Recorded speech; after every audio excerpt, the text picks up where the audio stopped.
welcome to my channel. It's me, Nana, wishing you a very happy late Tuesday or very early Wednesday, considering it's like about 1 a.m.-ish here or so.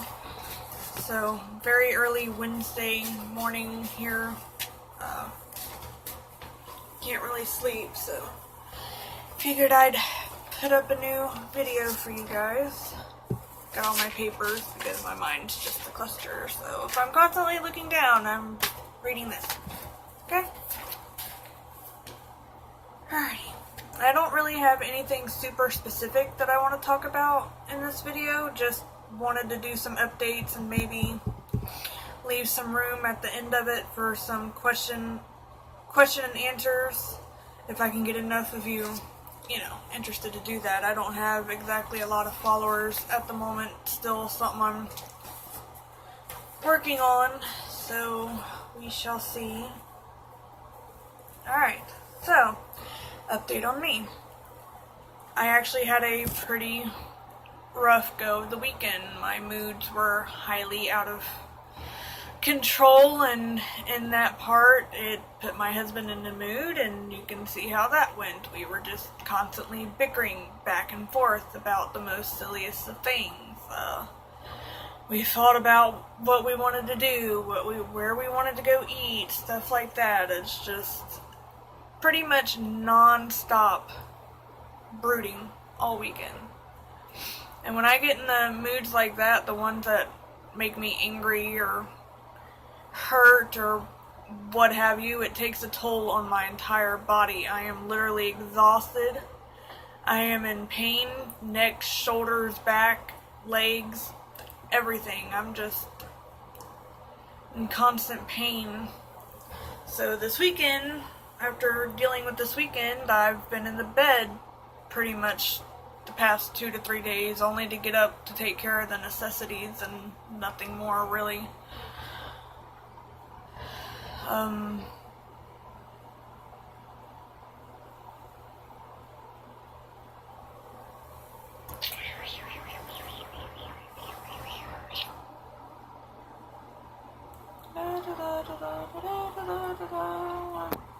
Anyway, moving on.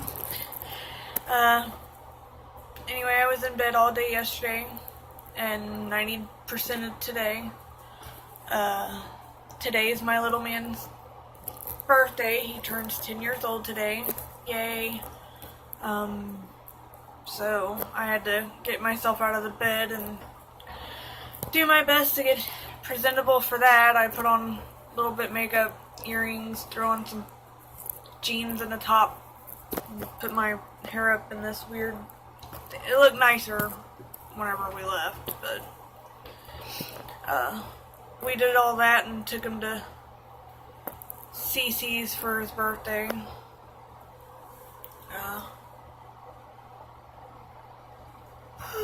Pardon me, I'm sorry. The first part of it was fine.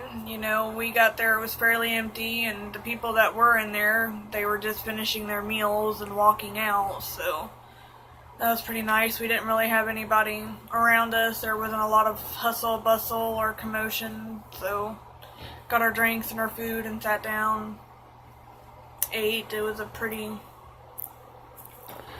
pleasant thing, at least for the first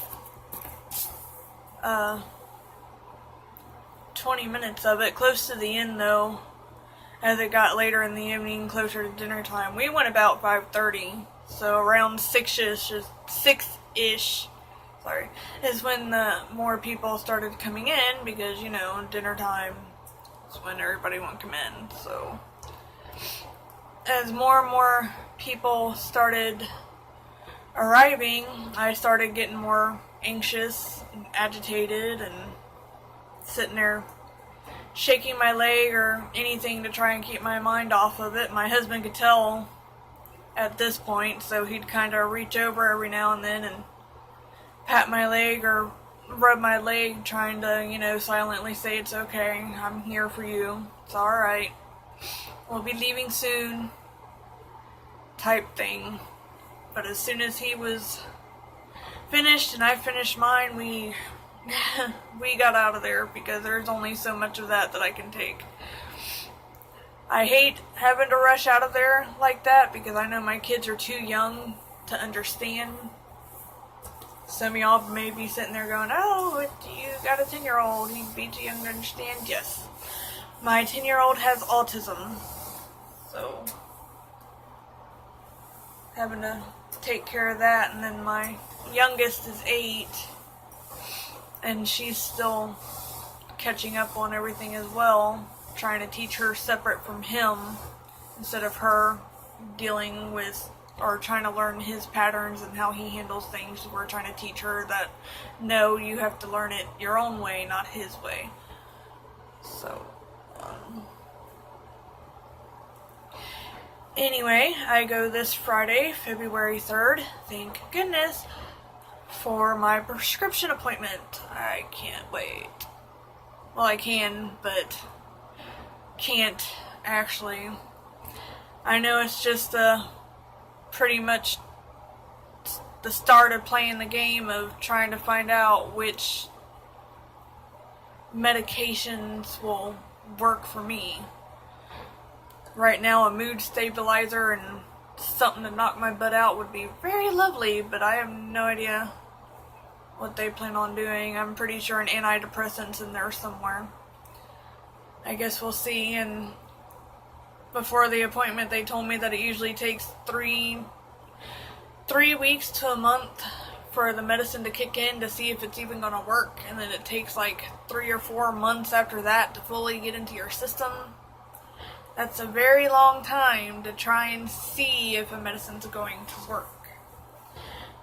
But it's either try it and hopefully it will be successful, or do nothing about it and your condition worsens and in turn you take the turn for the worse. So I think for my sake and my family's sake, I'm going to attempt to try this medicinal way and hope that that we'll find something that'll work great for me and get me back to where I need to be.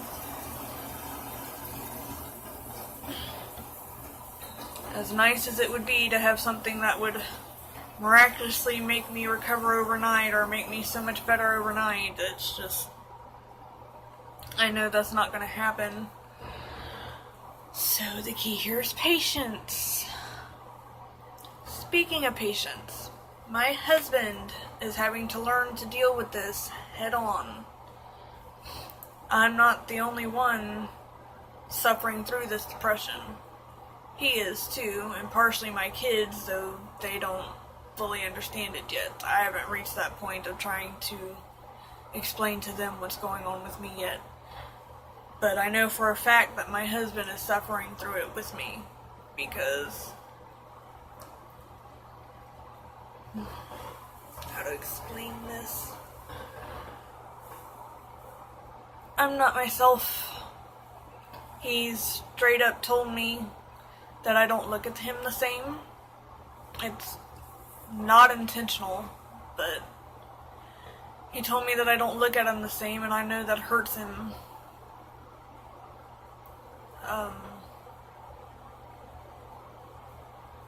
Sorry if TMI, but you know, this is included. As far as sexual things go, my desire for that has plummeted dramatically. Like, I have absolutely no interest in it, or I feel like I'm not deserving of it, or it'll make me feel dirty. It's really hard to explain. It has a lot to do with my first abuser, who I have yet to talk about, because that one's going to take time to build up to, so y'all are just going to have to bear with me on that, because that one might be a bit before I can actually get the nerve to get that one up. But this is something that he's never had to deal through on such a serious note before. We've been together, it'll be 12 years,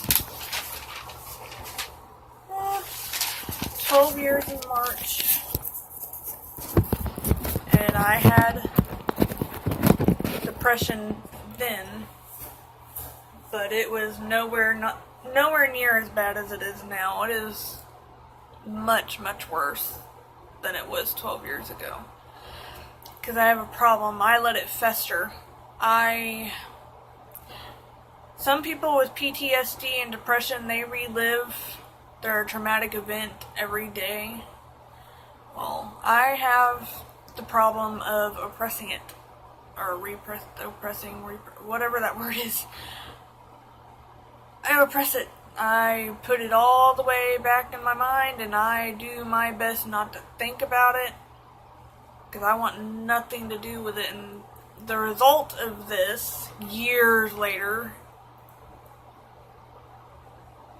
is this: PTSD, severe depression.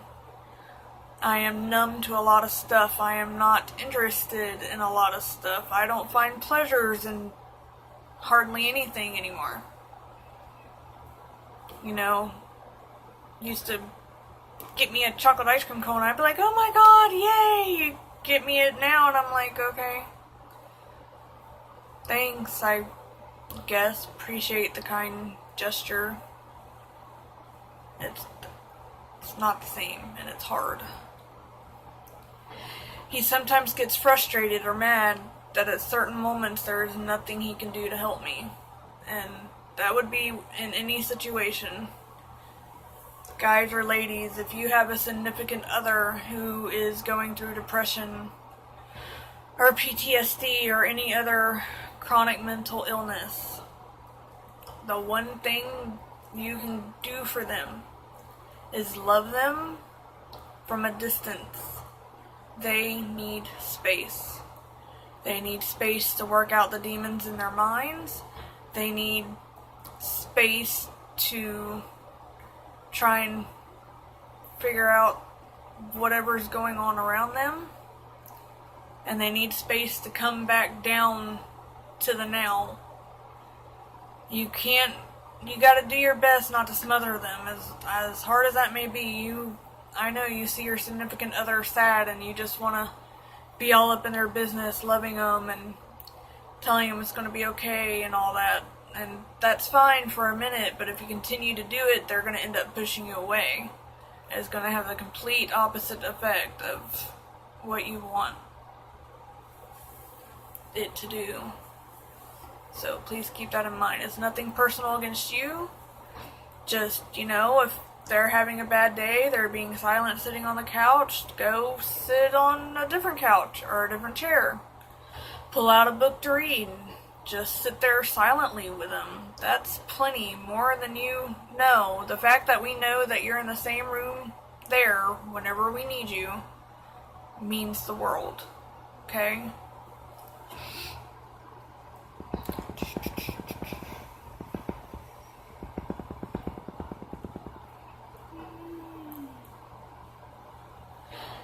Now, my husband, he misses us, and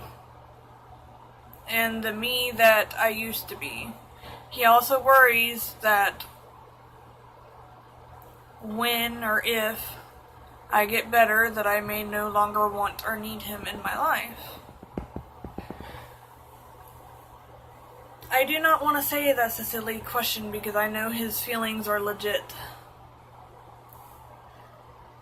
But at the same time, I do, because we have been through what I think would be far worse than this current situation. Now, I know this situation's tough. I've never been through it this bad, and he's never gone through it this bad either. And he's just now starting to get himself more educated on it, trying to help me get educated on it so that he can do the best to help me, and I appreciate it. So allow me to clarify some things, my love, okay? It's my husband.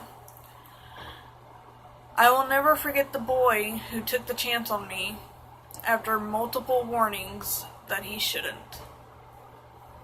We were in 10th grade at the time, and I continuously told him I was damaged goods. You would not want to be with someone like me. I had a lot going on. I wasn't like all the other girls that he had dated. I was already in a depressed state then, which he full-fledged found out, I think, the following school year or so, whenever I got Baker acted into the hospital due to my depression. So, but I will never forget that he never gave up. Despite everything that I told him, he still wanted me. He was still in love with me, and he never gave up.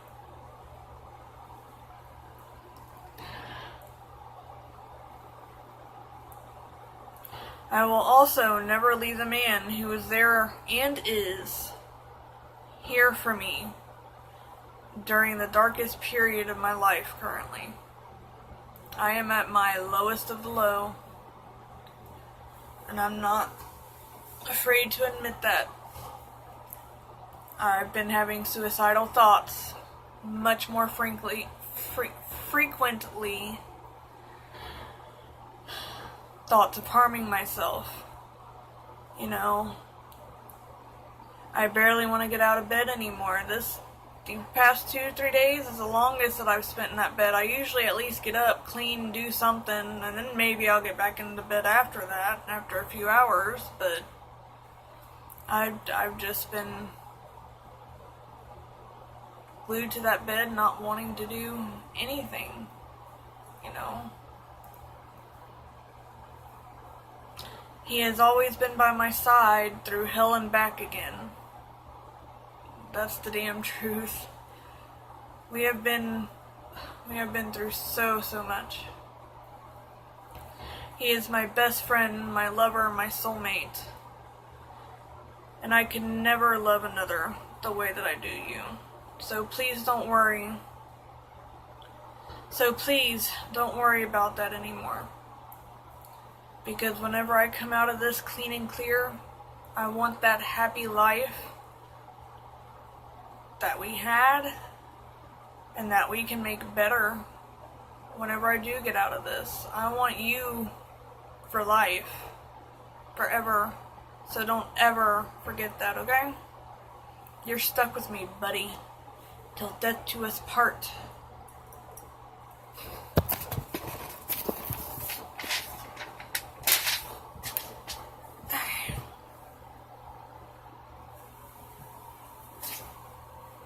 Sorry, it's not very comfortable in here.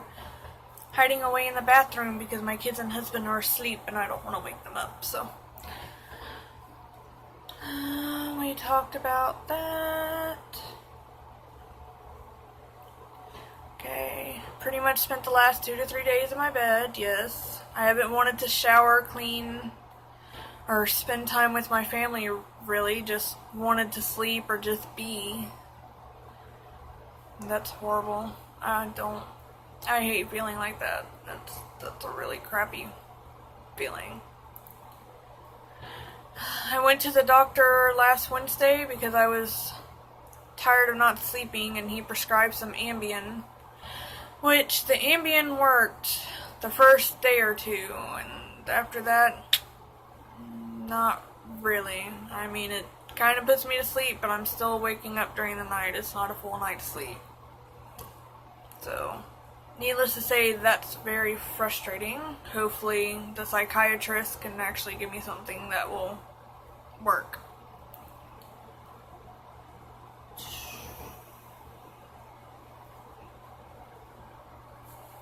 I think that was it.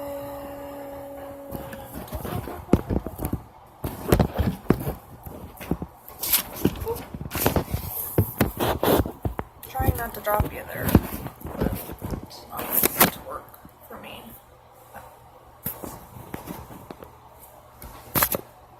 There we go. Okay. Oh, Oh, that's what it was. I flipped to the wrong pages. I'm sorry. Alright, another awesome thing my husband has done is beginning to educate himself. Once he saw how serious that this was getting with me, he started educating himself on the illness and then instills that knowledge into me. He told me that it would really help us if we referred to depression as another person or a personality. So when I say something negative, we say that's the depression saying it, not you. So now I have been trying to think of a name for my depression's personality. And I think I am honestly going to go with the nickname Loki, because he's always so broody on Thor and negative, because boo-hoo, pity him, you know. So I found Loki very suiting for this. So from now on, when referring to my depression, his name will be Loki. Okay, I think I have babbled enough. If there is any certain subjects you want me to do or cover or have any questions, please post below, and don't forget to subscribe if you somewhat enjoyed the video. Also, like I try to say at the end of every single video, if you're ever feeling suicidal, down, depressed, if you need someone to talk to and you don't have anyone to talk to, I have a Facebook page. It's called Fighting PTSD and Depression. It has a picture of an anime girl standing in the snow. Look me up. Add me. You can message the page and I will talk to you. If you just want someone to listen, I will listen to you or give you whatever knowledge I have. And if nothing else, I will do my darndest to at least try and make you laugh. So there's that.